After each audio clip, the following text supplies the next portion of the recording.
Il était une fois un pays, le plus grand du monde.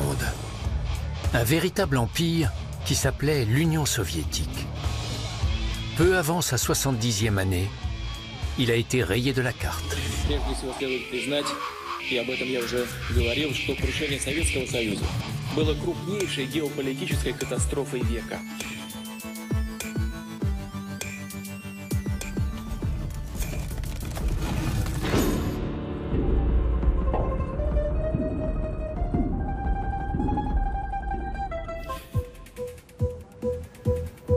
Nous sommes partout, sur Terre brille une étoile. Telles sont les premières paroles d'un chant des jeunes socialistes. À la fin des années 90, l'étoile ne brille plus. À peine 10 ans après l'effondrement de l'URSS, les anciennes républiques soviétiques suivent leur propre chemin. Les 3 pays baltes, Estonie, Lettonie et Lituanie, ont clairement tourné le dos à Moscou et sont en passe d'entrer dans l'Union européenne et dans l'OTAN. Les autres nouveaux États sont qualifiés par Moscou de proches étrangers. Cela traduit ni plus ni moins le désir qu'ils fassent encore partie de la Russie. Pourtant, beaucoup d'entre eux regardent aussi vers l'Ouest.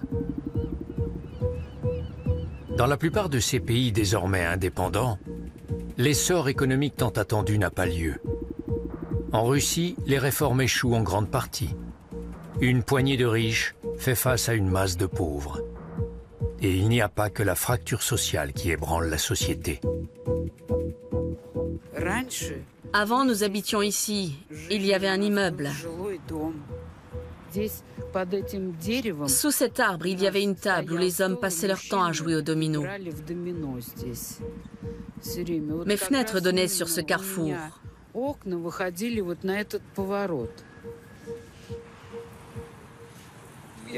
J'en pleure. Tout le monde s'entendait bien. Cette maison était si agréable. C'est là que nos enfants ont grandi. Et tout à coup, ce malheur nous a frappés.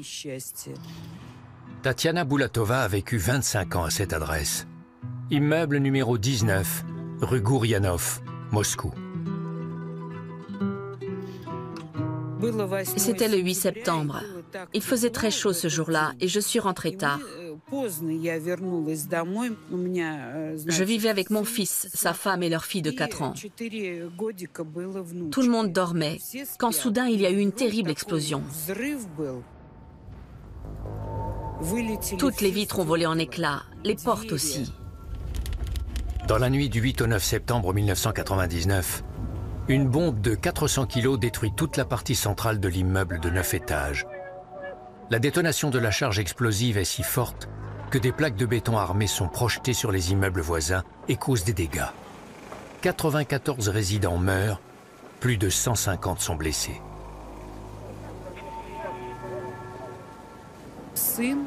Mon fils m'a crié « Maman, ne sors pas. La moitié de l'appartement s'est écroulé. Ne sors pas. » J'habitais au 3e étage. À nos pieds, ce n'était plus que des décombres. Au-dessus de nous, on entendait des cris, des hurlements. Et en dessous aussi. À l'aide, sauvez au moins notre enfant. À la place de l'immeuble démoli, on construit rapidement de nouvelles tours encore plus hautes. Les débris sont vite déblayés. Seule reste la douleur.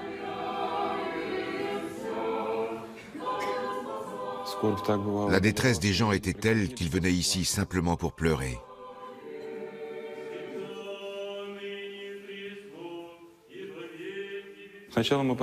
D'abord, nous avons dressé une croix en pierre. Mais après, les gens ont exprimé le désir de construire une église en cet endroit. Tous les paroissiens qui entrent dans cette église ressentent une joie particulière, un apaisement. Ici, tous les jours, à chaque office, des prières s'élèvent pour les chrétiens orthodoxes innocents tués à cet endroit. L'explosion de cet immeuble du sud-est de Moscou fait partie d'une longue série d'attentats. De fin août à mi-septembre 1999, plus de 300 personnes perdent la vie. Tout le pays est en état d'urgence. Désormais, le terrorisme peut frapper n'importe qui. Pour la population, c'est une nouvelle épreuve. Les Russes s'étaient habitués à la misère économique et à l'instabilité politique après le démantèlement de l'Union soviétique, À présent, ils craignent pour leur vie. Avec ces attentats, une peur terrible s'est emparée de Moscou. Alors on a pris une mesure désespérée. Poster un soldat des troupes de l'intérieur devant chaque entrée d'immeuble. Un de ces jeunes était assis près de ma maison. Il était évident qu'il ne pouvait pas nous sauver d'une explosion. Mais il s'agissait de rassurer la population. Andrei Soldatov est journaliste indépendant et dirige un site d'investigation en ligne depuis l'an 2000.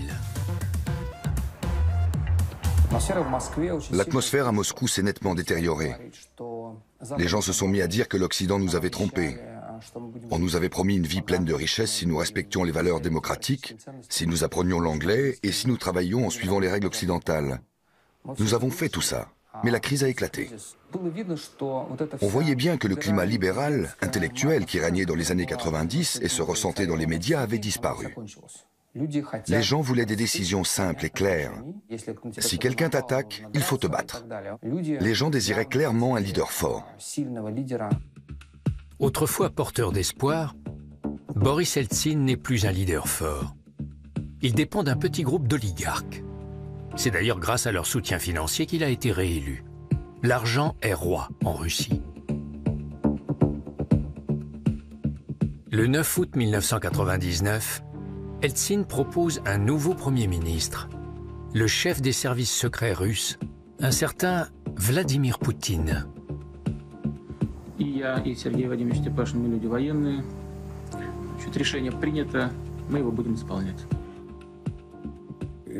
Sa notoriété s'élevait à 0,2-0,3%. Autrement dit, pratiquement personne ne le connaissait. C'était un personnage de l'ombre. Lev Gudkov dirige le plus grand institut de sondage indépendant du pays, le Centre Levada. Après les explosions, la panique et la peur dans le pays, il s'est comporté comme un leader qui parle le langage des gens simples. Ou plus exactement, l'argot de la pègre.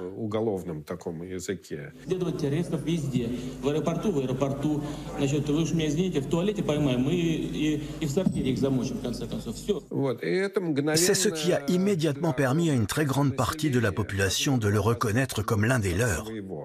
Non pas comme un réformateur, non pas comme un libéral ou comme une marionnette, mais comme l'un des leurs. Et sa cote de popularité a grimpé instantanément.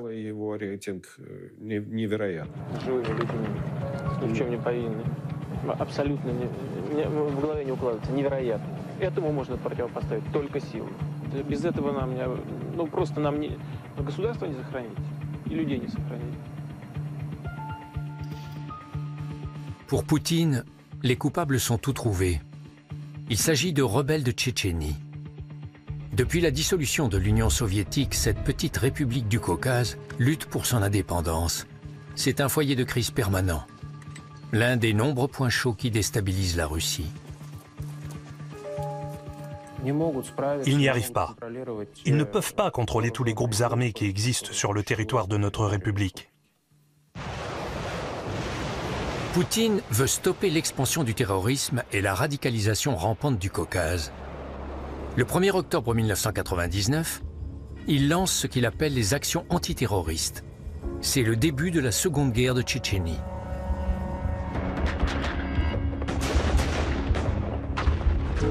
Après leur défaite cuisante dans le premier conflit, les Russes parviennent cette fois à maîtriser rapidement la situation. Parler d'une victoire complète et absolue de la Russie dans la lutte contre les séparatistes, c'est impossible. Les combattants d'autrefois sont aujourd'hui à la tête de la Tchétchénie. Cet homme joue un rôle décisif dans la victoire russe. Durant la première guerre de Tchétchénie, Ahmad Kadyrov a combattu la Russie. En tant que chef religieux musulman, il a appelé au djihad, à la guerre sainte.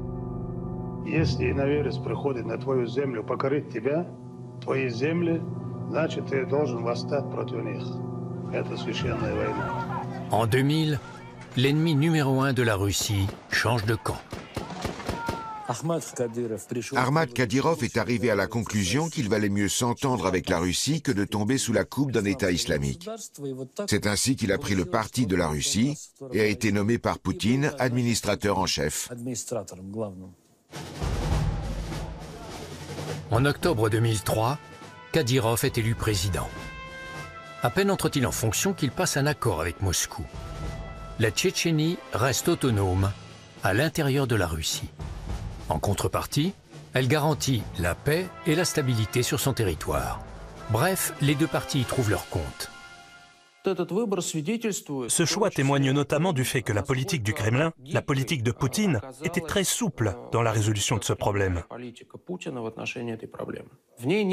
Elle n'était pas dogmatique. Elle montrait la volonté d'oublier le passé et de conclure une alliance pour pouvoir construire un futur plus pacifique et prospère.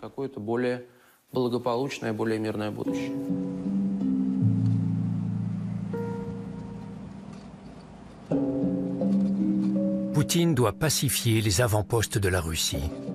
À coups de milliards, il soutient la reconstruction de la Tchétchénie.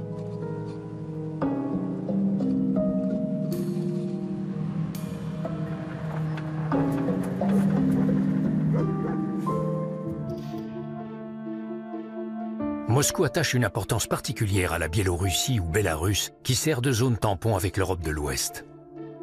Le pays est lui aussi confronté à une crise économique. Les premières tentatives de réforme n'ont profité qu'à une poignée de privilégiés.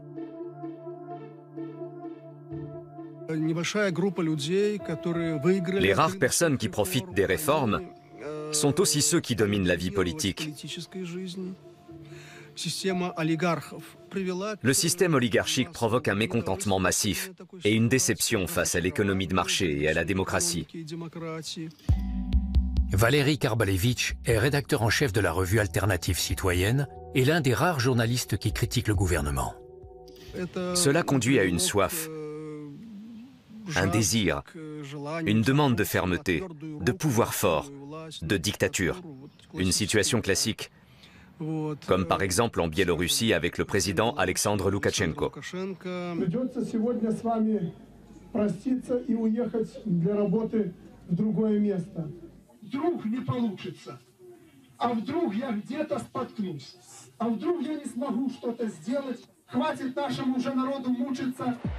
Loukachenko est un pur produit de l'ancien système.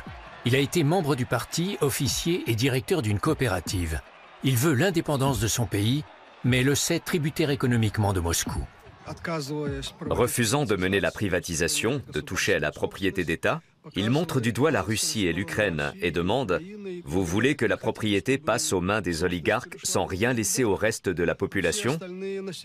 À cela, la majorité des Biélorusses répondent « Non, nous ne le voulons pas ». Avant, c'était mieux. Avec ce message, il convainc la majorité des Biélorusses aux élections présidentielles de 1994. La Biélorussie d'aujourd'hui, avec le régime de Loukachenko, c'est le bourbier soviétique dans lequel ce régime, avec son inspirateur, va faire naufrage. L'écrivain Vladimir Nekliaïev compte parmi les rares opposants politiques en Biélorussie.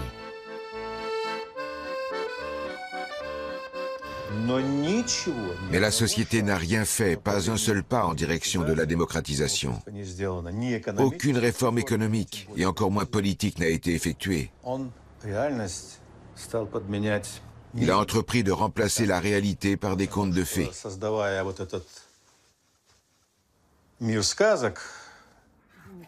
Et en créant son univers de mythes, Loukachenko ne s'est jamais demandé ce que les gens allaient pouvoir manger.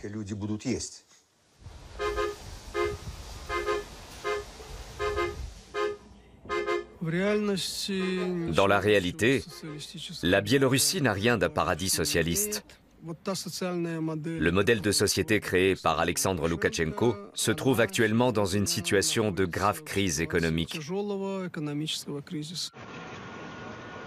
Si la Biélorussie stagne, Vladimir Poutine, lui, devient populaire. Ses formules percutantes et son intervention énergique durant la Seconde Guerre de Tchétchénie plaisent au peuple inquiet. Après la démission de Boris Eltsine, il est adoubé président de la Fédération de Russie.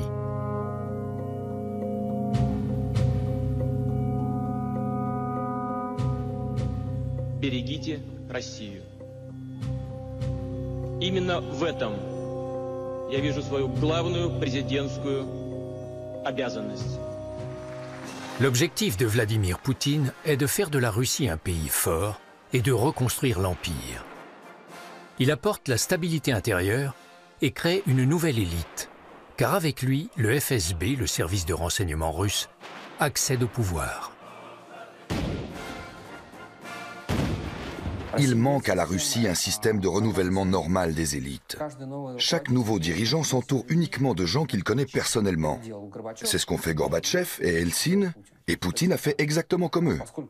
Comme il connaissait bien la direction du FSB de Saint-Pétersbourg, il a fait venir à Moscou presque tous les membres de cette direction et les a nommés à des postes clés.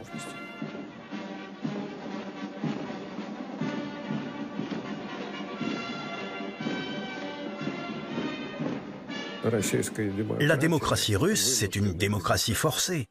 La police politique, l'armée, les organes de défense des droits de l'homme, même le système judiciaire sont restés pratiquement inchangés. On a juste modifié les pancartes. Mais en fait, ces structures ne sont pas contrôlées par la société civile. Ces structures continuent d'exister comme à l'époque soviétique. Peu après son arrivée au pouvoir, Poutine découvre dans quel état elle se trouve. L'armée, autrefois gloire nationale et pilier de l'URSS, dépérit. Les militaires avaient exprimé leur mécontentement et obtenu des allocations, mais celles-ci n'ont pas été versées pendant plusieurs mois. Vous imaginez un commandant de sous-marin atomique avec un salaire inférieur à celui d'un conducteur de bus? Le sous-marin Kursk a fait naufrage à cause de ce système. Oleg Lazarev était lui-même commandant de sous-marin. Après son service actif, il a fait partie de la commission d'enquête sur le naufrage du Kursk.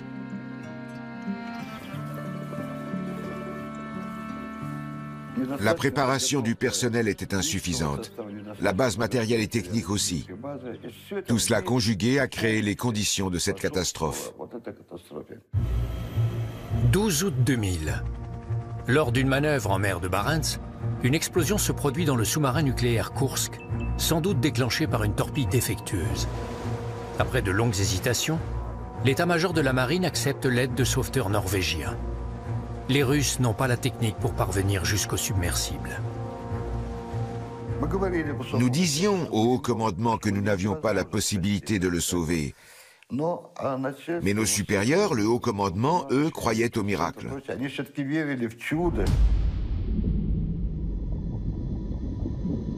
Le miracle n'a pas lieu. Les plongeurs norvégiens arrivent trop tard. Les 118 membres de l'équipage du Kursk sont morts.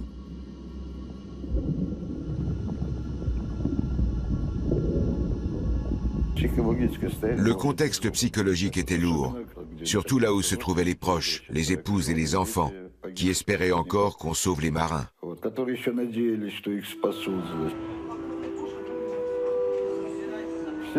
Tous comprenaient parfaitement qu'il s'agissait de la catastrophe du siècle. Une catastrophe à portée symbolique. C'est toute la fierté d'une nation qui sombre avec le Kursk.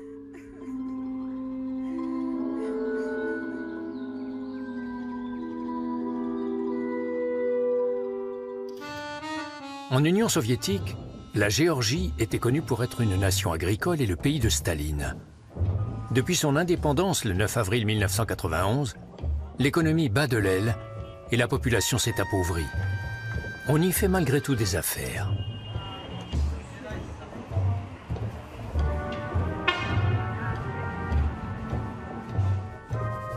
Aujourd'hui, je suis propriétaire d'Ergo Group, l'une des plus importantes agences immobilières spécialisées dans l'achat, la vente et la location d'appartements. Le métier d'agent immobilier était interdit en Union soviétique et celui qui l'exerçait risquait la prison. Guram Palavandishvili a été l'un des premiers agents immobiliers de Tiflis.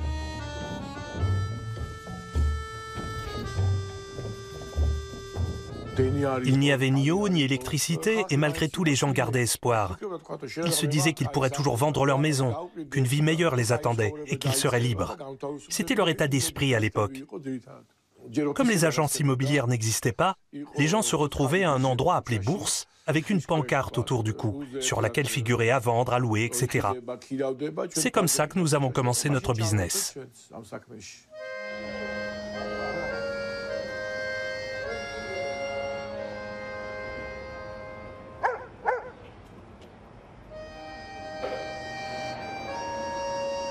Le pays avait sombré dans le chaos.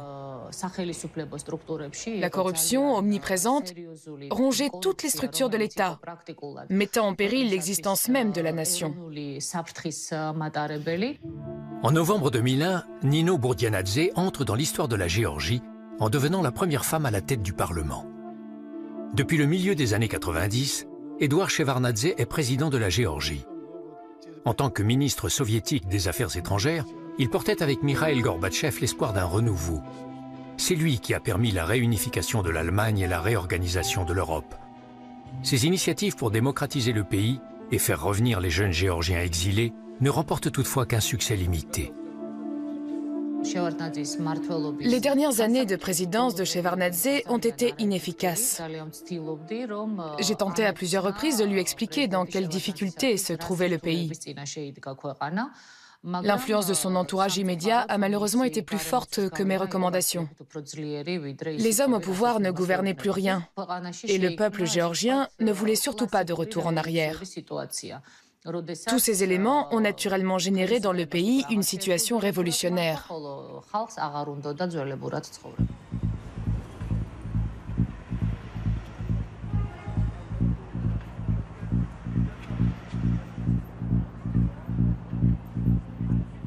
De même, l'Ukraine, l'ancien grenier à blé de l'Union soviétique, souffre encore des conséquences de l'éclatement de l'Empire. La privatisation progressive de l'économie est conduite mollement et sans méthode. Le président Leonid Kouchma traite autant avec la Russie qu'avec l'Occident. Comme Boris Eltsine, il ne se maintient au pouvoir que grâce à l'aide financière de quelques oligarques.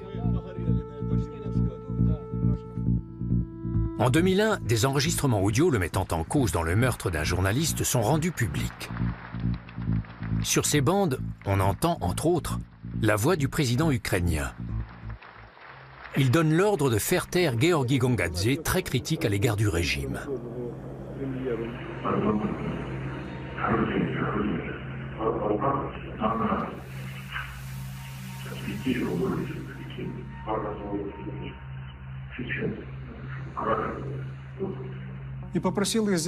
J'ai demandé une analyse de la conversation dans le bureau du président.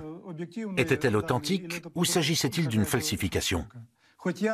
Ce n'était pas la peine de chercher à me convaincre, car j'entendais très bien qui parlait et de quoi. Mais pouvait-on le prouver? Alexandre Moros a été pendant près de 20 ans à la tête du Parti socialiste d'Ukraine et plusieurs fois président du Parlement. On m'a dit là-bas, oui, tout est exact. Alors je suis monté à la tribune du Parlement. J'ai donné seulement 8 fragments, parmi ceux qui concernaient directement la tragédie de Gongadze.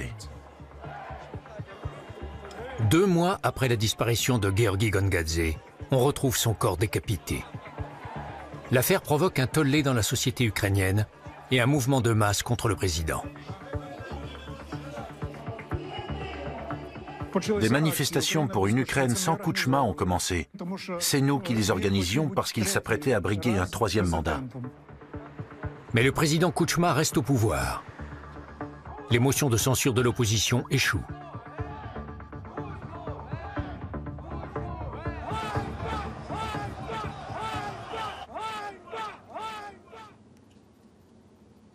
Moscou. Depuis que Poutine est aux manettes, il n'y a plus de protestation contre le gouvernement. La Russie est stable sur le plan économique et politique, mais le calme est trompeur. Contre toute attente, le problème tchétchène refait surface. Une nouvelle fois, des rebelles tentent d'imposer par la force l'indépendance de la Tchétchénie dans un théâtre moscovite.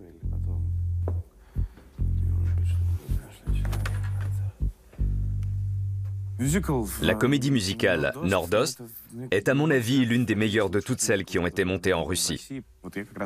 Je jouais le rôle de Mikhail Romachov, un sale gamin. Depuis l'âge de 12 ans, Mikhail Filippov est comédien. Le 23 octobre 2002, près de 50 séparatistes tchétchènes attaquent le théâtre Dubrovka durant une représentation de la comédie musicale Nordost et prennent 850 spectateurs en otage. Là, ce sont les terroristes qui arrivent. Ils chassent nos aviateurs de la scène. Oui, je me souviens de ce type qui se tenait à côté de nous. Et quand le deuxième acte a commencé, un homme avec une mitraillette est arrivé et nous a ordonné « Allez tous dans la salle ». Au début, j'ai pensé qu'il s'agissait d'une plaisanterie. Ensuite, on nous a séparés en deux groupes. Ils ont dit « Nous ne vous libérerons pas tant que les troupes ne se seront pas retirées de Tchétchénie ». Il y avait une grosse bombe au niveau du parterre et aussi au balcon à côté de nous. Pour la première fois, celles qu'on appelle les veuves noires sont impliquées dans un attentat terroriste. Ce sont des femmes qui ont perdu leur mari pendant la guerre de Tchétchénie. Les otages sont contraints de rester à leur place. Il n'y a rien à manger. La fosse d'orchestre sert de toilette. Ils disaient que leurs enfants connaissaient la prison dès l'âge de 12 ans et ajoutaient « Vous n'êtes plus des enfants, vous êtes des jeunes gens ». L'attente, la peur de l'inconnu. On ne savait pas comment tout ça allait finir. Et aussi, on pressentait l'assaut. On attendait les nouveaux coups de feu. Au bout de 2 jours et demi, un mélange de gaz inconnu se répand dans la salle par les conduits d'aération. Des unités spéciales russes prennent d'assaut le théâtre et abattent les terroristes anesthésiés. La salle Dubrovka se trouve au centre d'une cité. Elle est entourée d'immeubles de 7 ou 8 étages. Nous nous trouvions dans l'un des appartements et observions l'assaut à une distance d'une 50aine de mètres. En même temps, le téléviseur était allumé et nous pouvions comparer ce que disaient les officiels avec ce que nous avions sous les yeux. Ce à quoi nous avons assisté la nuit de l'assaut nous a remplis d'horreur. Les hommes de l'état-major opérationnel disaient qu'il n'y avait aucune victime.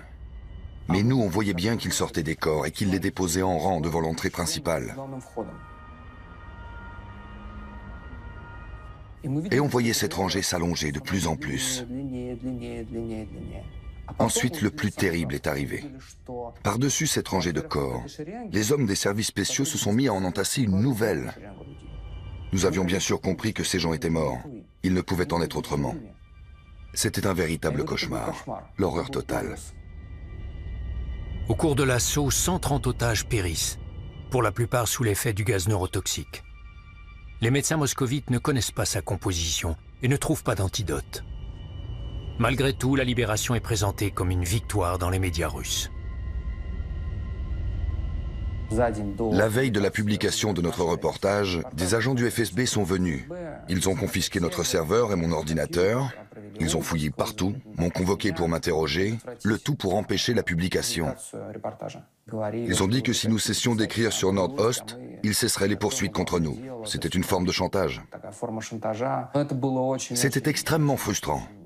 À ce moment-là, discrètement, la liberté de parole a été supprimée. Vladimir Poutine réagit fermement en prenant des mesures antiterroristes et en restreignant la liberté de la presse. Il a aussi des projets avec les oligarques milliardaires, devenus de puissants magnats des médias grâce aux privatisations, ou plus exactement des projets sans eux. Sous Eltsine, il co-dirigeait pratiquement le pays. Poutine veut les neutraliser et à cette fin, il les invite au Kremlin. Il a introduit des règles du jeu fondamentalement différentes et limité le pouvoir des oligarques. Les théories du politologue nationaliste Alexandre Douguine font débat. Elles ont néanmoins droit de citer au Kremlin. C'était une règle incontournable. Il leur était interdit d'avoir leur propre fraction à la Douma d'État, de financer tel ou tel processus politique, de suivre leur propre ligne de façon indépendante dans les médias importants. Ceux qui reconnaissaient que l'État se trouvait au-dessus de ces structures oligarchiques pouvaient rester, mais les autres étaient soit envoyés à l'étranger, soit condamnés. C'est le sort que subit Mikhail Khodorkovsky, patron du groupe pétrolier Yukos, pour avoir critiqué publiquement Poutine et défendu sa propre ligne politique. En octobre 2003, il est arrêté pour détournement de fonds et fraude fiscale et condamné à 9 ans de détention dans un camp. Yukos est nationalisé. Poutine a fait d'une pierre deux coups. Il s'est débarrassé d'un adversaire et a pris le contrôle d'un gigantesque groupe pétrolier. De très grandes entreprises ont été créées, permettant aux groupes qui se trouvaient au pouvoir de répartir librement d'énormes flux financiers, en évitant tout contrôle parlementaire. De sorte que nous avons affaire, en réalité, à un capitalisme d'État très rigoureux. En Russie, l'influence politique des oligarques est anéantie.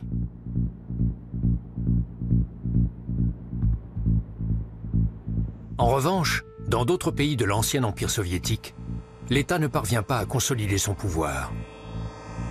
En Géorgie, la popularité du président Shevardnadze est en chute libre et sa manière de gouverner de plus en plus autoritaire. Pour rester en place, il falsifie les résultats des élections en novembre 2003. J'ai déclaré avec mes amis que nous n'accepterions jamais ces résultats. Spontanément, nous avons appelé les citoyens à se réunir dans une salle de la Philharmonie.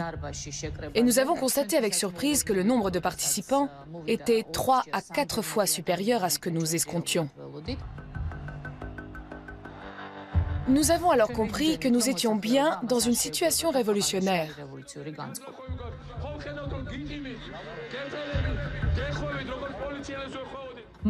Si à ce moment-là, le président Shevardnadze avait pris la décision qu'il fallait, aucune révolution n'aurait eu lieu.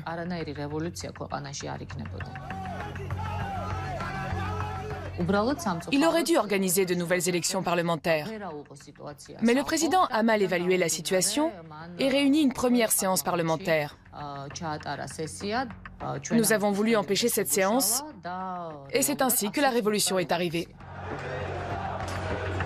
En Géorgie, on parle de révolution des roses parce que les manifestants tiennent une rose à la main lorsqu'ils prennent d'assaut le Parlement. Le président Shevardnadze doit démissionner. Mikhail Saakashvili, qui a pris la tête de la révolte, est de ceux qui répondent à l'appel de Shevardnadze après leur retour de l'étranger.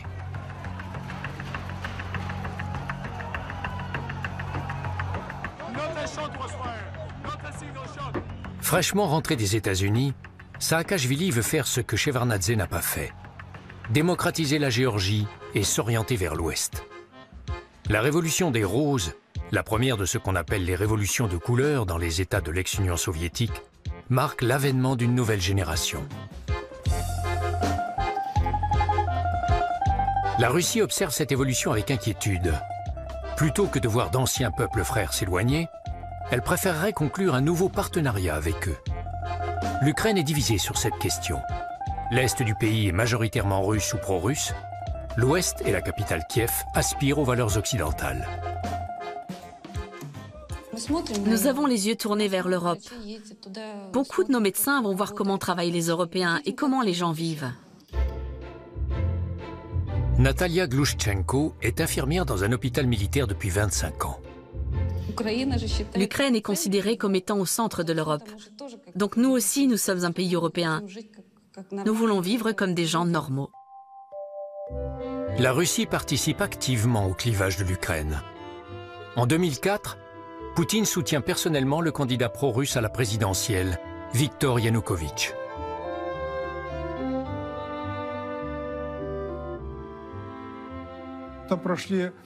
Les élections ont eu lieu et on s'est aperçu qu'il y avait une énorme fraude. Alors les gens se sont soulevés contre la dictature, pour les droits de l'homme, pour le changement du système au pouvoir. Des dizaines de milliers de personnes se rassemblent à Maïdan, la place centrale de Kiev, pour réclamer un changement de cap, prise de distance avec Moscou et rapprochement avec Bruxelles. Nous y étions, pour donner un coup de main. En 2004, mon fils aîné était à Maïdan. Il était étudiant, car les étudiants sont les premiers à ressentir l'injustice. De nouvelles élections sont organisées. Cette fois, c'est Viktor Yushchenko qui gagne. Les Ukrainiens envoient un signal en faveur de l'Europe et contre la Russie. C'est un coup dur pour Poutine, qui prend conscience du risque de perdre plusieurs alliés du proche étranger.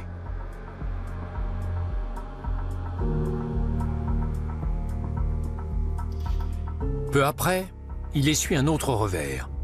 Le douloureux problème tchétchène ressurgit. En fait, ceux qui refusaient réellement toute conciliation, c'étaient les représentants de cet islam politique global. Et ce sont eux qui sont devenus les ennemis communs, aussi bien de Kadyrov que du gouvernement central à Moscou.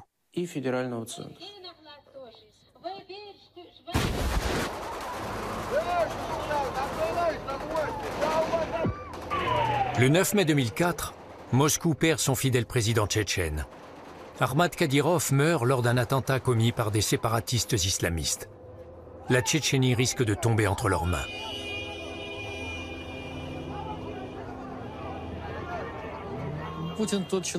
Poutine est un homme qui établit ses relations sur un plan personnel, et j'ai la sensation qu'Armad Kadyrov lui plaisait. C'était réellement un homme sortant de l'ordinaire. Quand Armad Kadyrov a été tué, Ramzan est venu voir Poutine au Kremlin. Il est arrivé directement de l'aéroport en survêtement. Et bien sûr, les circonstances de cette rencontre ont joué un grand rôle. À la mort de son père, Ramzan Kadyrov, qui n'a pas encore 30 ans, se retrouve sur le devant de la scène politique tchétchène. Je crois que lorsque Ramzan m'a dit un jour que Poutine avait remplacé son père, ce n'était ni de l'hypocrisie, ni de la flatterie. Poutine veut rétablir le calme en Tchétchénie, et pour cela, il a besoin de Ramzan Kadyrov. Des troubles pourraient éclater dans d'autres républiques de la Fédération. Ainsi, à Beslan, dans le sud de la Russie, des indépendantistes tchétchènes attaquent une école pour faire entendre leurs revendications. Ils prennent en otage plus de 1100 enfants et adultes et les enferment pendant 3 jours dans le gymnase de l'établissement, sans leur donner ni à boire ni à manger. Ils exigent le retrait de toutes les troupes russes de Tchétchénie, la libération de compagnons de lutte emprisonnés et la démission du président Poutine. C'était le chaos le plus total, un chaos absolu. Je me souviens que dans les rues de Beslan, pendant l'assaut, un désarroi complet régnait. Personne ne savait quoi faire. Il y a eu des situations presque drôles, comme lorsque les dirigeants des services spéciaux sont repartis 1 heure après avoir atterri, paniqués à l'idée de prendre la responsabilité des événements. Les forces spéciales russes échangent des coups de feu avec les terroristes avant de prendre d'assaut le bâtiment. Mais l'opération est mal organisée. Au cours des combats, le plafond du gymnase s'écroule.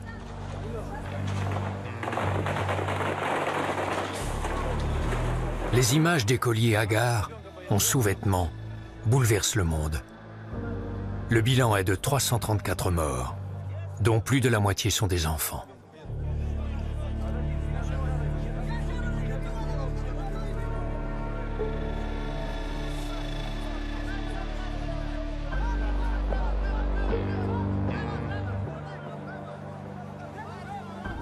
Comme dans l'affaire de la prise d'otage du théâtre moscovite, les autorités tentent de se dédouaner en affirmant que les terroristes ont refusé de négocier et sont les seuls responsables de ce drame.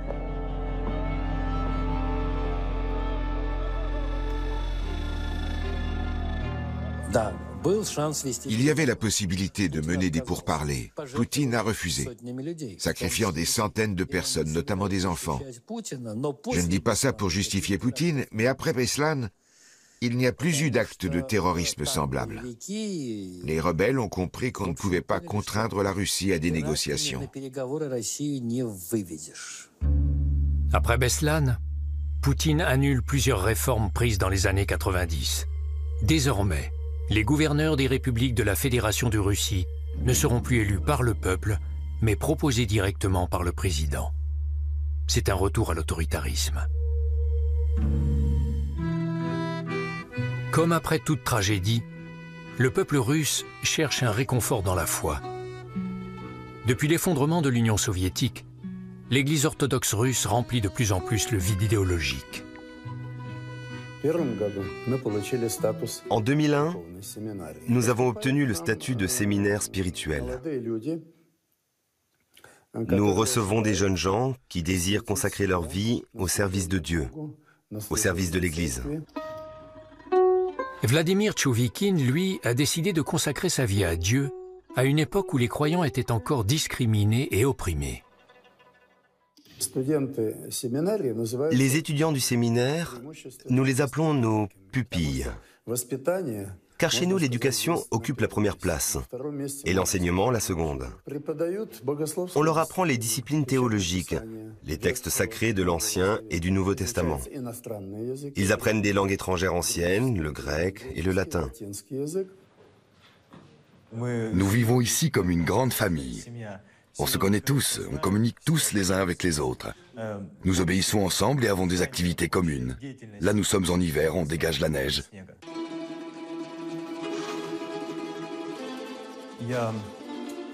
J'ai grandi dans une famille non croyante. À l'époque soviétique, beaucoup de gens s'étaient éloignés de la foi. Et dans ma famille, il n'y avait aucun croyant. La première fois que j'ai mis les pieds dans une église, j'avais 16 ans. Et c'est là que j'ai pris la décision d'entrer au séminaire. Les premiers temps, tous étaient très étonnés. Ils ne savaient pas comment réagir. Mais petit à petit, je leur ai expliqué qu'il fallait se réjouir et non pleurer. Et maintenant, grâce à Dieu, ils se sont mis l'un après l'autre à aller à l'église. Et ma mère et ma tante sont devenues croyantes. Mon grand-père est toujours un ardent communiste, mais il m'a dit qu'il était un communiste orthodoxe.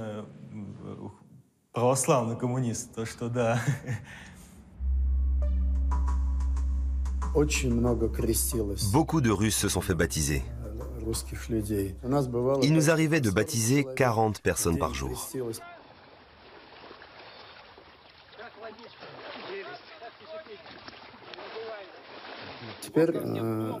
Maintenant, notre tâche principale, c'est de nous soucier de l'âme des gens. Car beaucoup d'entre eux se considèrent comme des croyants. Mais en fait, ils ne vivent absolument pas comme des orthodoxes. Aujourd'hui, plus de 150 millions de personnes se déclarent orthodoxes dans les États de l'ex-Union soviétique. En 25 ans, la proportion de gens se considérant comme croyants est passée de 16-19% à 75%. Mais en même temps, 40% d'entre eux ne croient pas en Dieu. Ils ne croient pas dans le salut de l'âme, ni dans le jugement dernier, ni dans aucun de ces dogmes. S'affirmer croyant signifie pour eux se définir comme orthodoxe ou comme russe.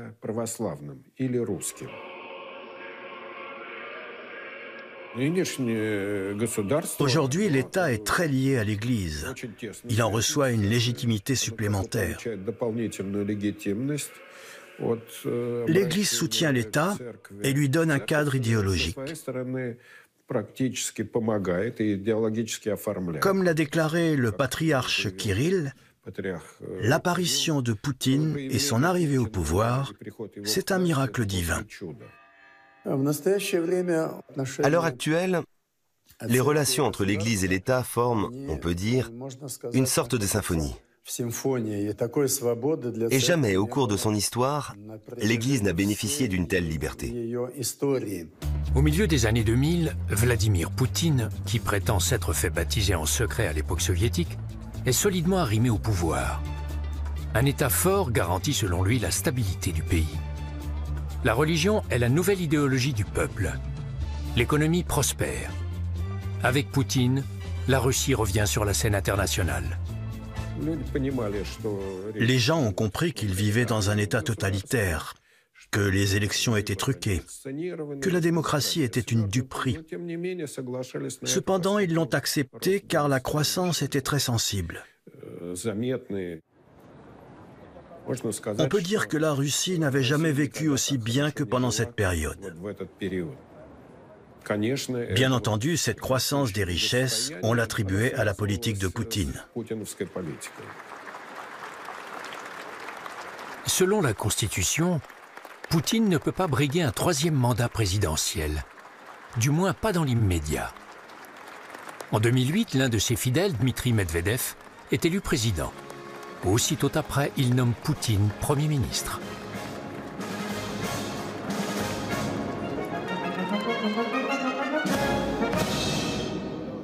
Передавая сегодня Дмитрию Анатольевичу Медведеву символ государственной власти, я желаю ему удачи и успехов. Поддержим его.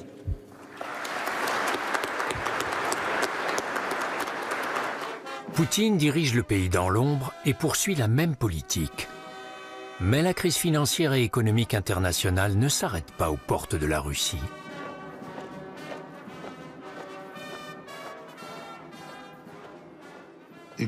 L'économie de la Russie est une mono-économie. Elle est entièrement liée au prix du pétrole. Tout le monde vend du pétrole quand les prix sont élevés. Et s'ils sont bas, toute l'économie s'arrête. C'est une économie très fragile.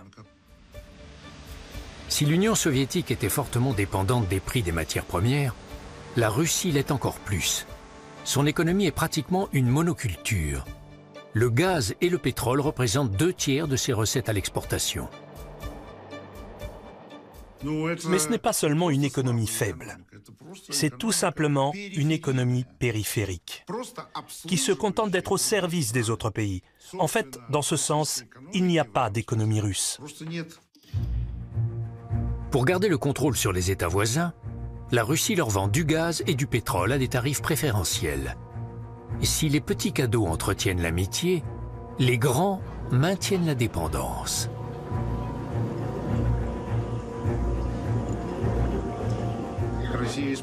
La Russie utilise l'économie comme levier, comme moyen de pression politique pour empêcher les anciennes républiques soviétiques d'aller vers l'Union européenne. La Biélorussie en est la parfaite illustration. Elle fait office de zone tampon entre la Russie et l'OTAN. C'est aussi un pays de transit pour le gaz et le pétrole russe.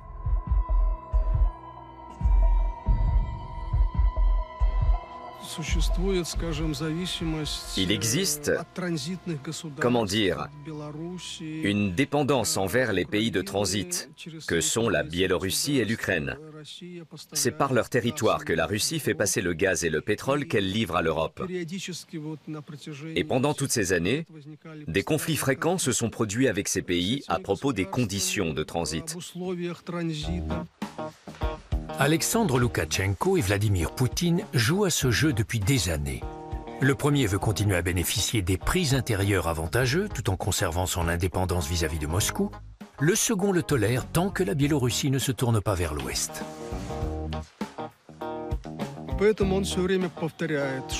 C'est pour cela qu'il répète sans cesse que la Biélorussie est la petite sœur de la Russie et que nous resterons toujours ensemble. De telles déclarations de la part de Loukachenko plaisent beaucoup aux dirigeants russes. Grâce à cela, la Russie aide efficacement la Biélorussie sur le plan économique. Ces subventions constituent 15 à 18% du produit intérieur brut de la Biélorussie.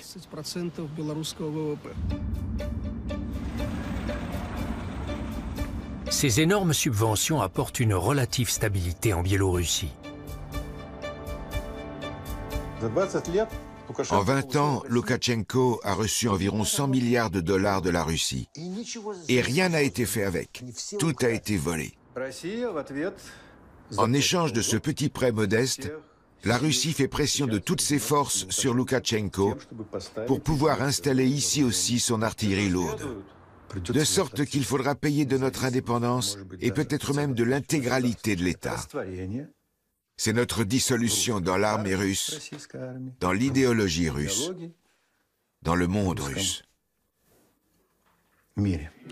La plupart des Biélorusses acceptent encore la tutelle russe. Ils laissent à Alexandre Loukachenko le soin de jouer les équilibristes entre allégeance et indépendance. Après la Révolution des Roses, la Géorgie devient en quelques années un pays pluraliste qui fonctionne relativement bien. Le système fiscal est simplifié, le secteur bancaire et les services publics modernisés.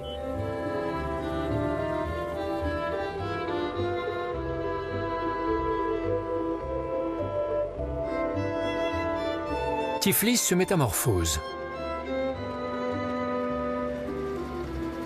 Mikhail Saakashvili, le nouveau président, fait rénover le centre de la capitale.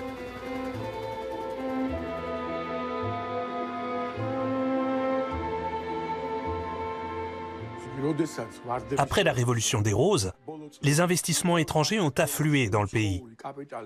pour participer au renouveau. On a assisté à une réelle croissance économique. Et tout le monde a espéré que la Géorgie deviendrait une petite Suisse ou un petit Singapour. Mais les prix ont augmenté aussi. Ce qui coûtait 1 million la veille en coûtait 100 le lendemain. Pendant cette période, beaucoup de mes clients et des gens autour de moi ont trouvé un emploi. L'argent se gagnait facilement à cette époque. Saakashvili s'éloigne de la Russie de Poutine et se rapproche de l'Occident. Il fait appel à des architectes renommés du monde entier pour réaliser des projets spectaculaires et emblématiques d'une nouvelle ère.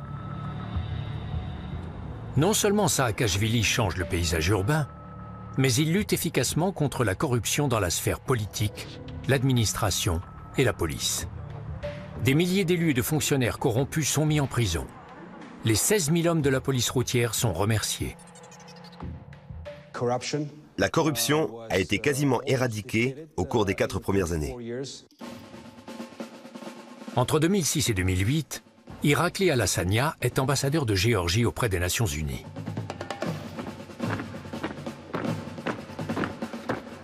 En 2002, des conseillers militaires américains se rendent dans la République caucasienne en vue de préparer son adhésion à l'OTAN. L'État multiplie ses dépenses militaires par 10 pour remplacer la technologie soviétique obsolète.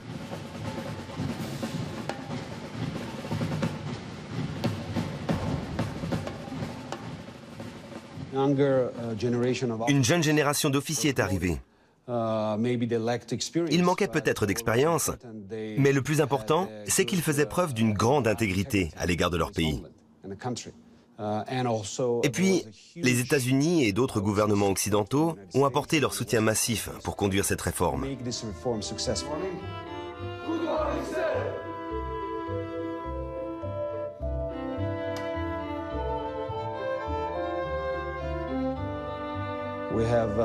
Nos forces armées sont bien formées. Elles répondent aux normes de l'OTAN et des États-Unis et peuvent mener tout type d'opérations modernes.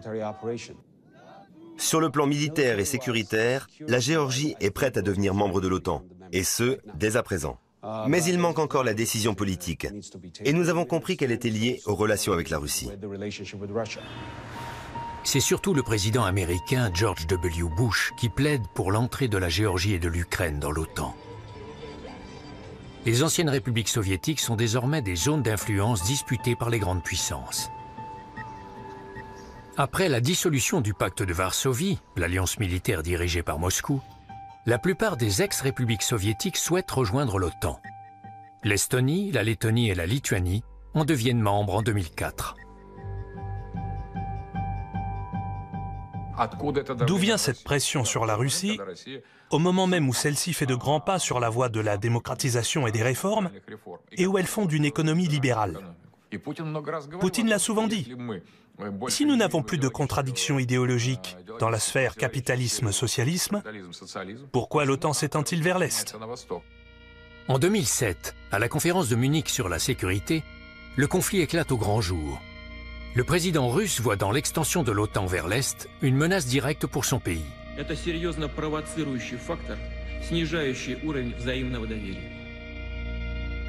Poutine veut créer une ceinture de sécurité autour de la Russie.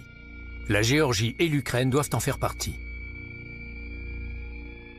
L'Occident doit reconnaître que ce sont nos intérêts nationaux, que l'Ukraine doit être sous le protectorat de la Russie sous une forme ou une autre. Et la Biélorussie aussi doit être un protectorat russe. Et sans doute la Moldavie. Et tout le Caucase. Pavel Felgenhauer, du journal Novaya Gazeta, est connu pour ses positions critiques et souvent ironiques sur les dirigeants politiques et militaires en Russie. C'est pourquoi la Russie n'abandonnera jamais l'Ukraine. Nous utiliserons tous les moyens. Nous nous agripperons à elle comme des pitbulls. Si l'Occident l'accepte, s'il y a un Yalta II, alors nous serons prêts à collaborer.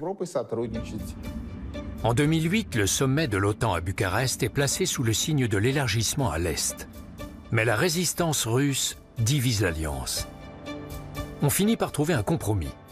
La Géorgie et l'Ukraine devront patienter, mais obtiennent la promesse d'une adhésion future à l'OTAN.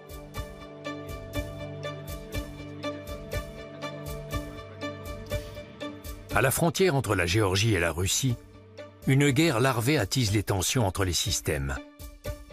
Les conflits pour l'indépendance de l'Abkhazie et de l'Ossétie du Sud couvent depuis la fin de l'Union soviétique.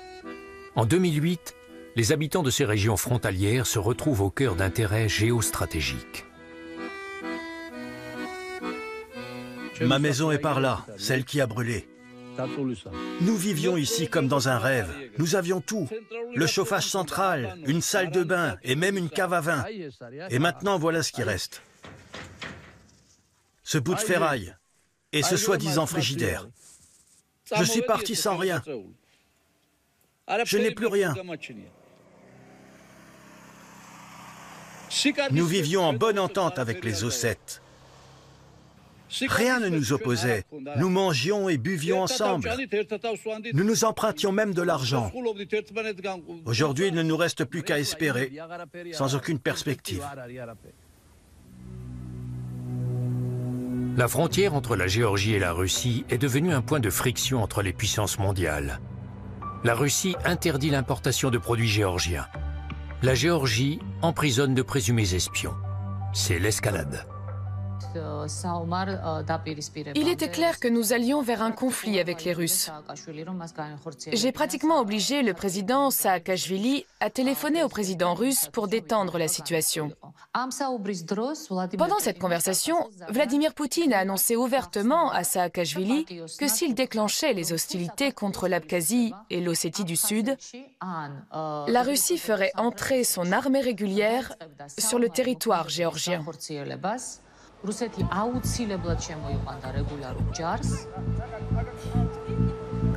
Les enjeux dépassent largement ceux de l'Abkhazie et de l'Ossétie du Sud. Une guerre par procuration menace d'éclater.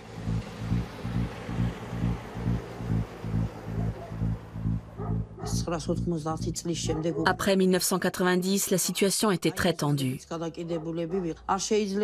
Les voisins nous regardaient de travers, on nous traitait de traîtres. La tension était réellement montée. Il était impossible de parler l'ossète. On vivait les uns à côté des autres comme un jerrycan d'essence et des allumettes. À tout moment, la situation pouvait exploser.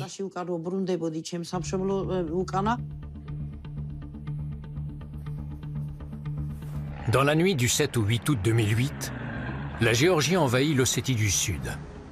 Pour Saakashvili, ce petit territoire fait historiquement partie de la Géorgie. Vladimir Poutine y voit une agression contre la Russie, et il riposte. Il ne tolère aucun trouble à la périphérie de son empire, surtout lorsqu'il s'agit selon lui d'une frontière avec l'Ouest.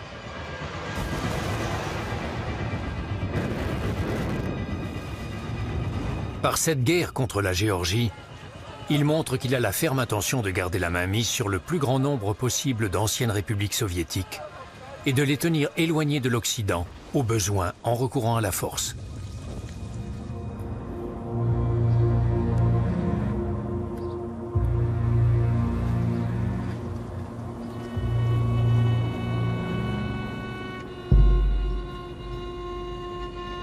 Ce conflit qui ne dure que 5 jours fait 850 morts et des milliers de blessés.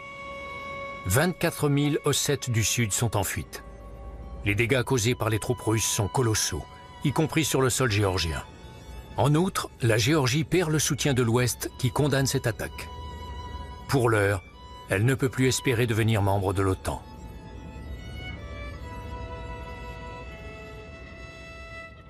La Russie, elle, tire un autre enseignement de sa victoire dans le Caucase. Pour être puissant, il faut avoir une armée moderne. Il y avait des problèmes de tactique, des problèmes de logistique. Nous sommes entrés en Géorgie à bord de tanks soviétiques assez vieux et rouillés. Et l'artillerie géorgienne nous a causé de graves pertes. Nos soldats ont plusieurs fois été pris de panique sous les coups de l'artillerie géorgienne. Lors de sa première opération hors des frontières russes depuis la fin de l'URSS, l'armée est dans un état lamentable. On a trop longtemps négligé ce qui constituait autrefois le pilier de l'Empire soviétique. Après la guerre du Caucase, le président Medvedev annonce la modernisation des forces militaires.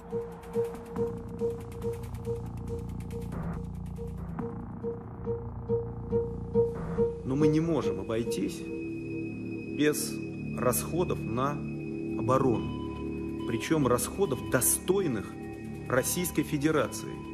Не какой-то там банановой республики, а именно Российской Федерации. Nous avions prévu une guerre de ce type après 2025.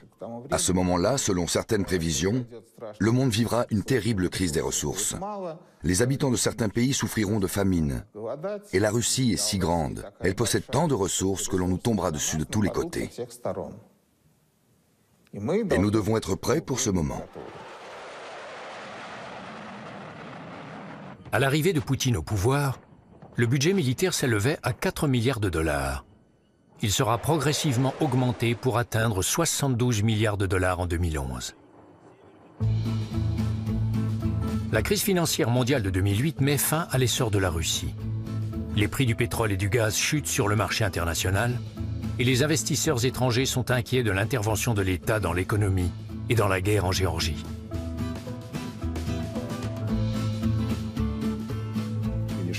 La crise actuelle n'a pas de cause extérieure. Elle vient de l'épuisement du modèle sur lequel repose le régime de Poutine. La redistribution des gains pétroliers. En Russie, l'écart se creuse entre les pauvres et les riches. Si l'on vit plutôt bien à Moscou, il en va tout autrement en province, où l'on regrette particulièrement l'ancienne époque.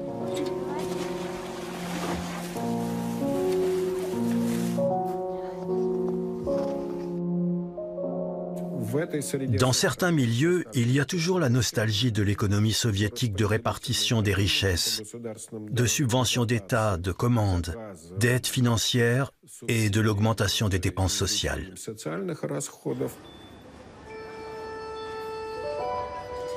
À Moscou aussi, la nostalgie de l'Union soviétique est palpable.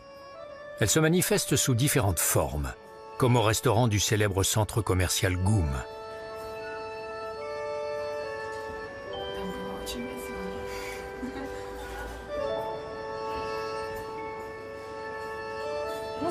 La conception même de notre restaurant repose sur la restauration collective traditionnelle soviétique, avec ses caissières à coiffe blanche, ses nappes sur les tables et ses fleurs. Voici la célèbre machine que l'on trouvait dans les rues. Grâce à elle, on pouvait boire pour 3 kopecks un verre d'eau gazeuse au sirop et de l'eau plate pour 1 kopek. Tous nos plats sont issus du livre de cuisine pour une alimentation saine, datant des années soviétiques. Voici la boulette à la kievienne. C'est un plat traditionnel de l'époque soviétique. Nous avons un menu spécial pour le jour de défense de la patrie. Nous préparons la traditionnelle bouillie à la viande braisée que les hommes qui ont servi dans l'armée soviétique et aussi dans l'armée russe connaissent bien. C'est la tradition. La génération qui a connu l'époque soviétique est encore vivante. C'est pourquoi notre restaurant est si populaire. Il est proche de tous. Les jeunes Russes viennent aussi en très grand nombre. Ils veulent savoir comment ont vécu leurs grands-parents ou bien leurs parents.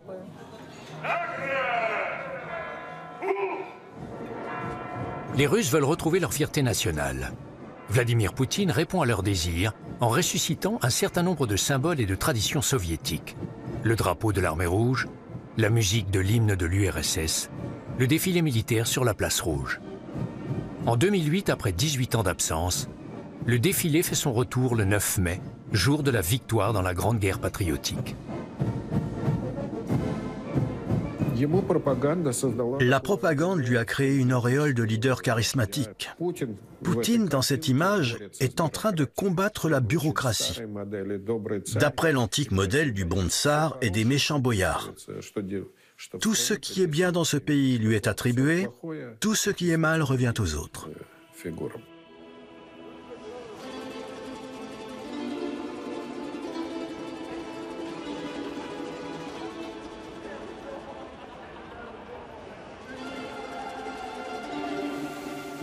On s'est rendu compte très rapidement que Medvedev n'était qu'un succédané. Il n'est pas perçu comme un homme politique à part entière, mais plutôt comme chargé d'appliquer la ligne de Poutine.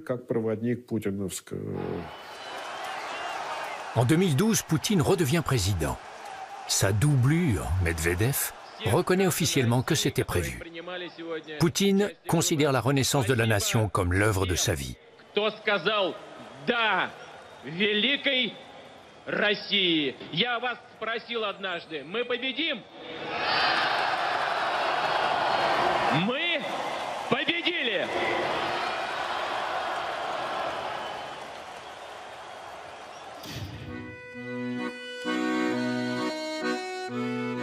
Alexandre Loukachenko, l'allié de Poutine, dirige la Biélorussie d'une main de fer depuis 1994.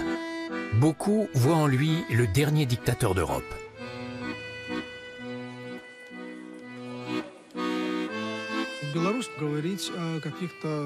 En Biélorussie, on ne peut plus parler d'élections libres depuis 1996.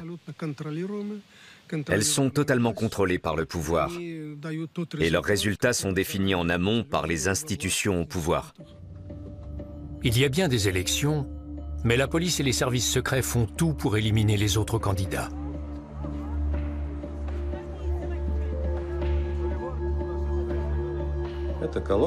Le groupe, principalement constitué de jeunes, se dirige vers le centre-ville pour écouter les résultats devant le bâtiment où siège la commission électorale. Et tout à coup, une voiture de police vient lui couper la route. Pourtant, j'ai un statut d'intouchable. Je suis candidat à la présidence.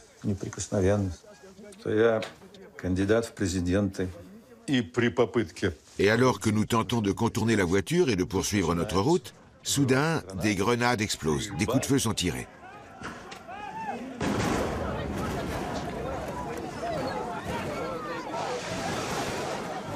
Je me retrouve au sol, sous les pieds, sous les bottes, dans la neige. Quelqu'un crie « On veut tuer le candidat à la présidence ». Quelqu'un a le visage brûlé. Et dans toute cette horreur, je perds connaissance. Vladimir Nekliaïev survit à l'attentat, mais n'est pas tiré d'affaire. Je me retrouve à l'hôpital en réanimation, où je suis couché tout nu avec une perfusion. On me tire par les pieds et on me jette dehors. Dehors, il ne fait pas moins 10 degrés, mais moins 25. On n'imagine pas que tu vas rester vivant. Il écope de 2 ans de prison pour incitation à l'émeute.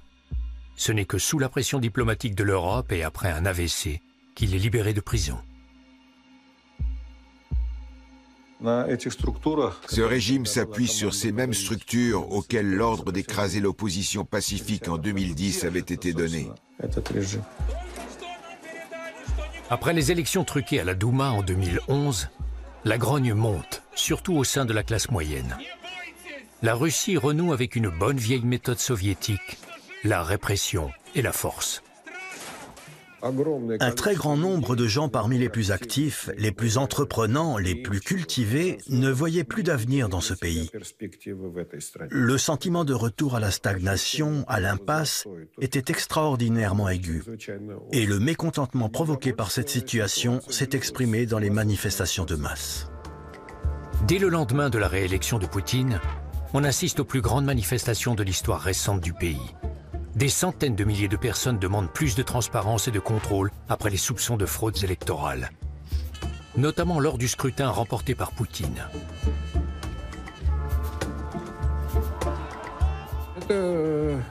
Cela a terriblement effrayé le régime.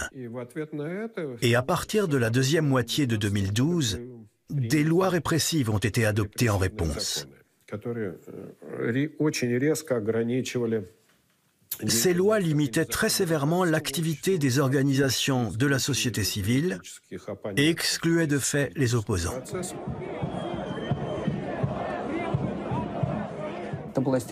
C'était une réaction hystérique, compréhensible chez des gens avec cette mentalité propre au FSB. Ils cherchent sans cesse un complot. Ils pensent que le pays est entouré d'ennemis. Ils détestent tout débat politique ouvert. Le pays s'est alors fermé. Le gouvernement répond par la manière forte. Il rétablit quasiment le modèle soviétique. Celui qui n'est pas pour est contre. Les détracteurs du régime sont taxés d'ennemis du peuple ou de la Russie. Les opposants placés sous surveillance.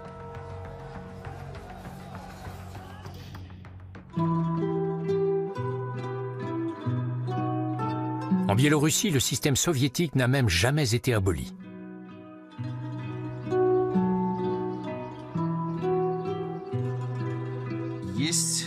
Il y a une certaine surveillance qui impose toute une série de contraintes.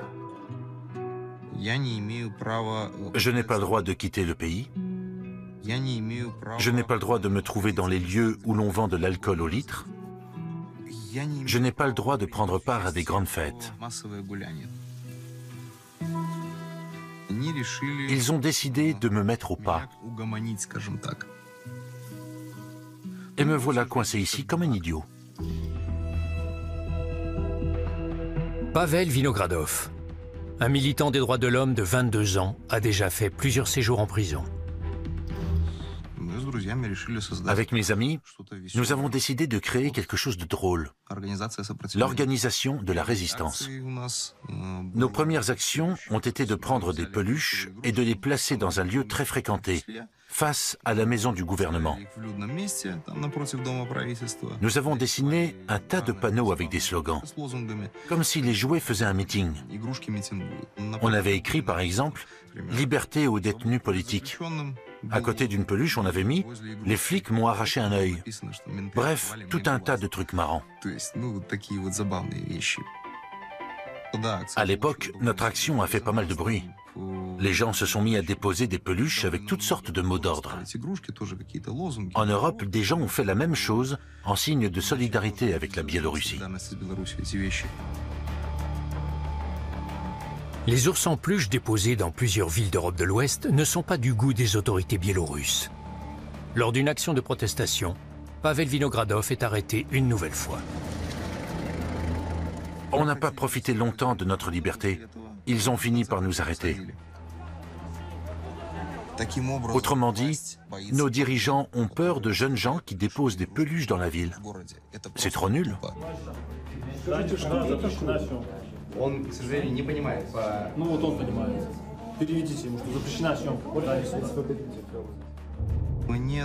On m'a condamné à 4 ans de prison en régime renforcé. On nous enferme pour absolument rien. On souffre, mais pas seulement nous, nos familles sont touchées aussi. C'est ça le plus terrible. Ma femme aussi a passé 15 jours en prison. Mais bon, finalement, nous nous sommes mariés en prison. Moi, j'étais en vêtements de détenu, pas de veste, rien, tout en noir avec mon matricule. Et Sveta, elle, ne portait pas de robe blanche ni de voile. Elle était vêtue, comme d'habitude. En prison, les métaux précieux sont interdits. Nous n'avions donc pas d'alliance. Tout était très sobre et prosaïque. Et pourtant, c'est le meilleur souvenir que j'ai des 8 mois que j'ai passés là-bas.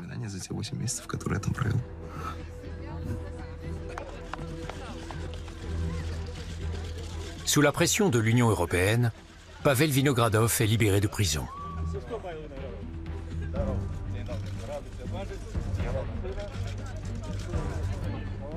Une fois par semaine, il doit se présenter à la police. Il demeure un proscrit.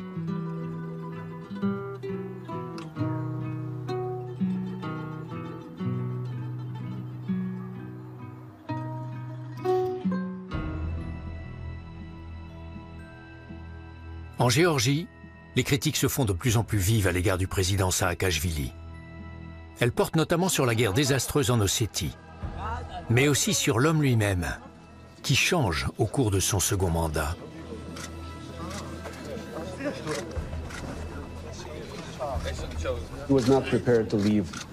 Saakashvili n'était pas prêt à abandonner le pouvoir. Il tentait de diriger le pays de manière toujours plus autoritaire, afin de rester en place. Peu avant les élections législatives de 2012, une affaire de mauvais traitement dans une prison géorgienne secoue le pays. En découvrant des images de gardiens qui tabassent des détenus, l'opinion publique se retourne contre Saakashvili. Nous savions tous qu'il se passait des choses terribles, mais nous n'y prêtions pas attention. Quand vous êtes confronté à un problème tel que la torture systématique dans les prisons, il faut non pas l'ignorer, mais au contraire en parler ouvertement, sans quoi vous en serez tenu pour responsable. Presque toutes les forces politiques du pays se rassemblent au sein d'une nouvelle coalition, Rêve géorgien, qui appelle à la démission de Saakashvili. Au lieu de renforcer les structures démocratiques, le pouvoir a pris des mesures encore plus strictes pour mieux contrôler les médias et le Parlement. Nous nous dirigions vers une république avec un régime présidentiel fort, voire autoritaire, et un Parlement en pleine décomposition.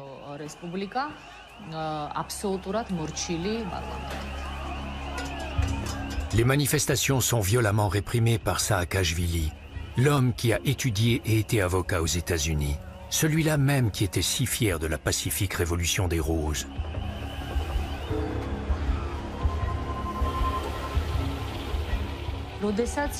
Lorsque notre manifestation a été violemment dispersée, l'Occident n'a pas dit un mot et n'a demandé aucune explication à Saakashvili. Si tu as une étiquette de pro-occidental, on te pardonne tout, ou presque.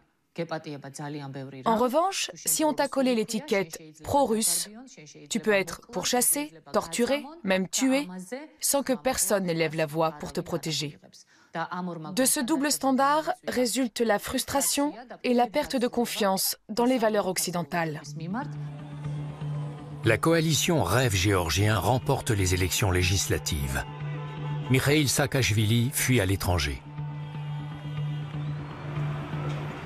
Après l'euphorie de la révolution des roses et le profond désir de se tourner vers l'Europe, l'heure est au désenchantement. Le gouvernement pro-européen de Saakashvili s'est révélé corrompu et répressif.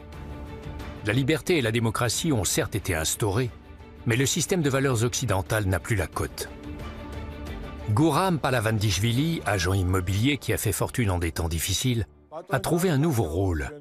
En tant qu'animateur d'une émission de télé, il défend des positions extrêmement conservatrices et critiques à l'égard de l'Occident. La civilisation du confort, du bien-être, de la consommation, du plaisir. On glisse imperceptiblement vers une forme de dépravation qui nous est régulièrement déversée à la télévision. Un esprit de débauche, et pas seulement homosexuel.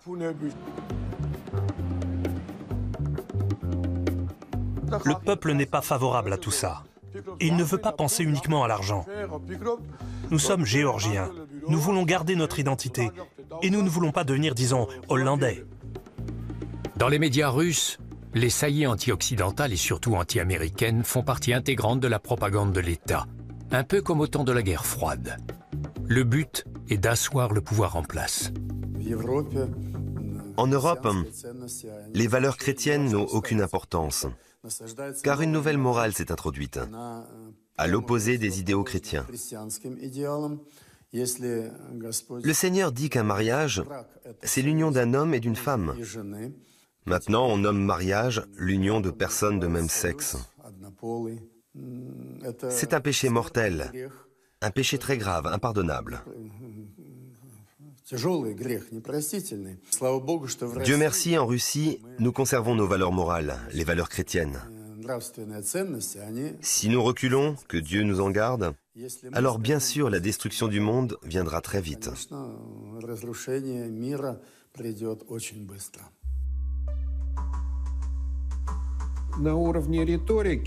Au niveau rhétorique, l'Église joue réellement un rôle très important.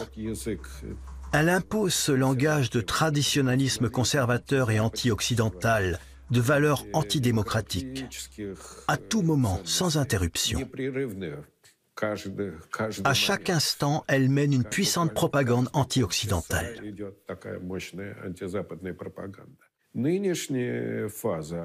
La phase actuelle de sentiments anti-occidentaux est la plus longue et la plus intensive, la plus agressive. La propagande utilise toutes les représentations, les stéréotypes, les clichés qui se sont perpétués depuis l'époque soviétique. La politique menée en Tchétchénie repose sur les mêmes principes, critique de l'Occident et retour aux traditions. Sur proposition de Poutine, Ramzan Kadyrov est élu président. Ce pays passe pour un modèle de réintégration à l'Empire russe.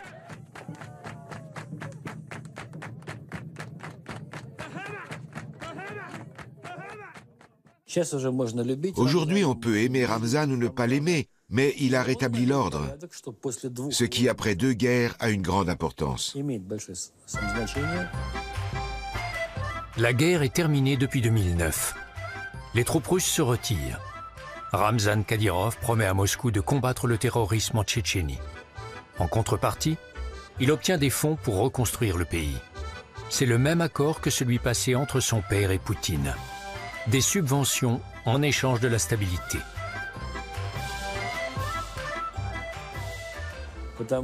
Pour Ramzan, la reconstruction de la Tchétchénie, celle de nouvelles maisons, de nouvelles routes, etc., c'est une affaire de prestige. Il a très envie d'être un homme politique populaire. Et nous savons que les gens qui ont critiqué Ramzan ont très mal fini. Après des années de guerre, la Tchétchénie est pratiquement une zone de non-droit à l'intérieur de la Fédération de Russie. Moscou ferme les yeux. Poutine ne s'intéresse que très peu aux problèmes des droits de l'homme. Ce n'est pas une question clé pour lui. Sa politique ne repose pas là-dessus. En Russie, les droits sont violés partout. En Ukraine, le conflit entre les pro-russes et les pro-européens prend un nouveau tournant. En 2010, les Ukrainiens élisent Viktor Yanukovych président. Il fait appel à Moscou pour obtenir des aides financières. Selon une recette éprouvée, Poutine propose de baisser les prix du gaz et d'acheter pour plusieurs milliards de dollars d'emprunts d'État ukrainiens. En contrepartie, Yanukovych doit renoncer à l'accord d'association avec l'Union européenne.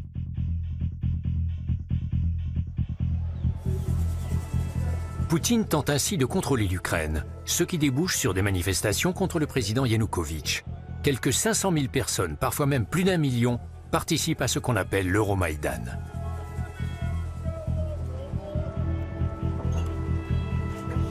La visite de personnalités politiques européennes attise la flamme révolutionnaire. On y voit un geste de solidarité contre un État aux méthodes de plus en plus brutales.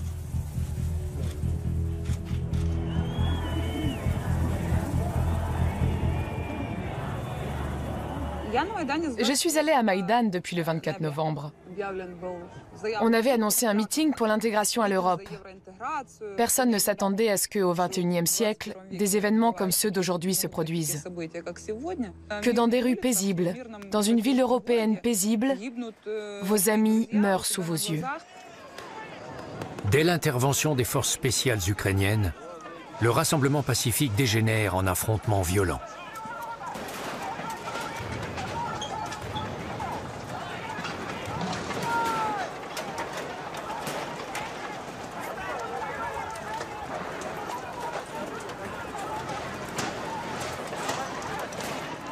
C'était les forces de l'intérieur. C'est difficile à décrire car on était sous le choc. Il y en a qui ont perdu connaissance. Des crânes étaient défoncés, des gens tabassés et laissés pour morts. Il y avait des filles qui hurlaient. Une grand-mère était avec nous, Alexandra Mikhailovna. Elle devait avoir 75 ans. Une sainte femme qui était restée là jusqu'à 3 heures du matin avec un drapeau de l'Union européenne. Elle aussi a été traumatisée. Elle s'est mise à errer sur l'avenue Mirailovski, les yeux rouges remplis de larmes, et crier « Des enfants, ce sont des enfants ».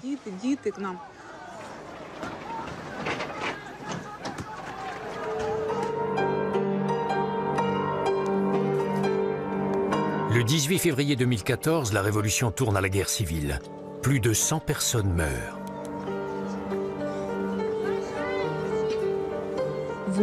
Nous y avons passé la nuit du 20 au 21 février.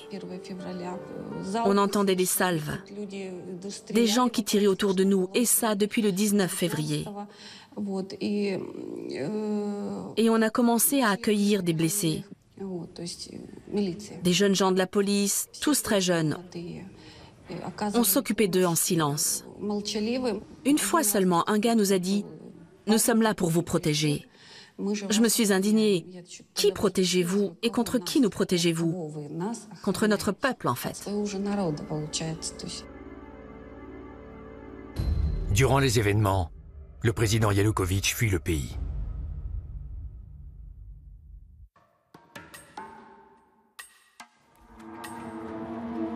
Dans le chaos général, les séparatistes pro-russes prennent le pouvoir dans l'est de l'Ukraine. Ils peuvent compter sur le soutien politique et militaire de Moscou.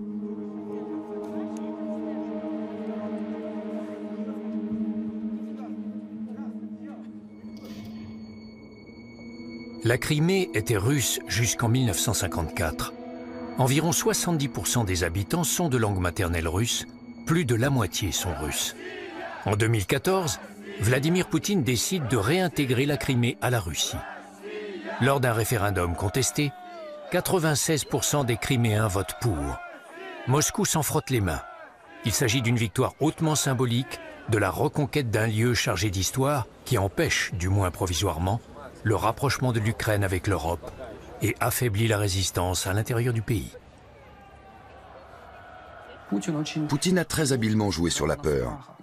Sa propagande depuis le Kremlin répétait sans arrêt « Regardez ce qui se passe à Maïdan. Des gens meurent, des gens s'entretuent. Vous voulez voir la révolution dans les rues de Moscou? Vous voulez qu'on tue des gens par milliers ici ?» Et les gens ont tout simplement eu peur. Moscou le paie cher. L'Ouest riposte par des sanctions. La crise en Crimée est à ce jour la plus grave crise entre la Russie et l'Europe.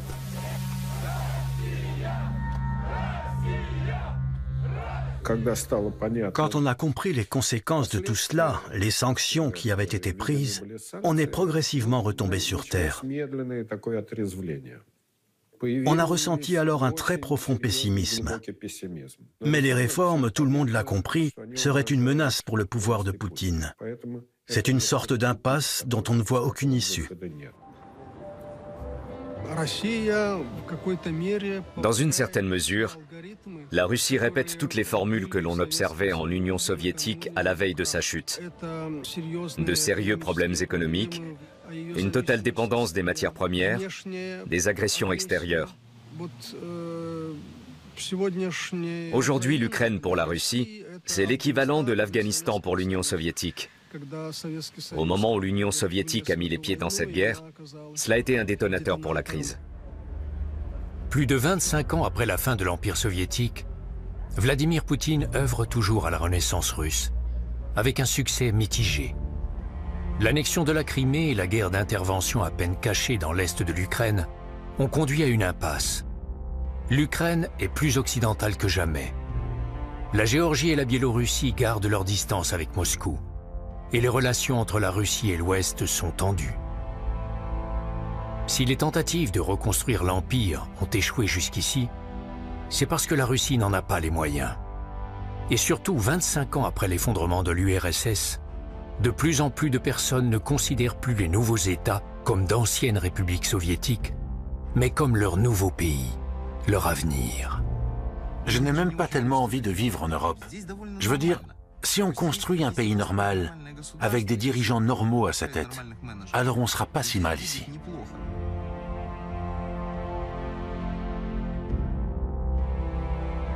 J'ai compris que j'aimais ce pays, que je ne le quitterai jamais, et que c'est ici que je voulais voir vivre mes enfants et mes petits-enfants.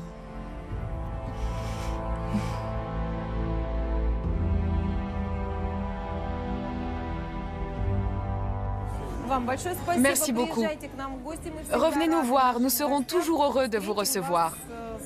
À la Russe!